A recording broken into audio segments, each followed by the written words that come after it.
Welcome to KTV news Telugu. నా పేరు స్మరత.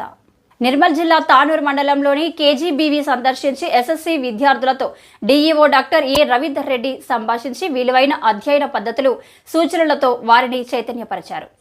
తానూరు మండలం బోసి గ్రామానికి సందర్శించి జెడ్పీహెచ్ఎస్ ఎస్ఎస్సీ విద్యార్థులతో సంభాషించి విలువైన అధ్యయన పద్ధతులు మరియు సూచనలతో వారిని చైతన్యపరిచారు. ప్రభుత్వ పాఠశాలలో చదువుతున్న విద్యార్థుల్లో అభ్యాసన సామర్థ్యాలను పెంపొందించే విధంగా బోధన కొనసాగించాలని జిల్లా విద్యాశాఖ అధికారి డాక్టర్ ఏ రవీందర్ రెడ్డి ఉపాధ్యాయులకు సూచించారు. మండలంలోని పరిమండల్ గ్రామంలో గల ప్రభుత్వ ఉన్నత పాఠశాలను సందర్శించారు. తరగతి గదిలో బోధన తీరును పరిశీలించి ఉపాధ్యాయులకు పలు సూచనలు చేశారు. విద్యార్థులకు పలు ప్రశ్నలకు సమాధానాలకు రాబట్టారు. విద్యార్థులలో భాషా పఠన సామర్థ్యాలను పరిశీలించారు. FLNLIP ప్రణాళిక ఆధారంగా పాఠ్యాంశాల బోధన కొనసాగించాలన్నారు. కాంతి మీద లైట్ మీద మంచిగా డయాగ్రామేటిక్ రిప్రజెంటేషన్.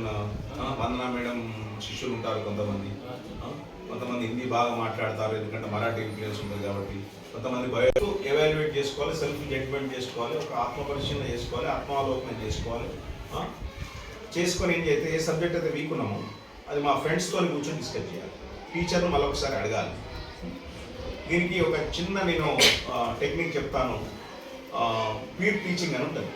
పీర్ టీచింగ్ అంటే మన క్లాస్మేట్లు అందరం మనం ఏం చేస్తామంటే మన ఫ్రెండ్స్కి చెప్తాం.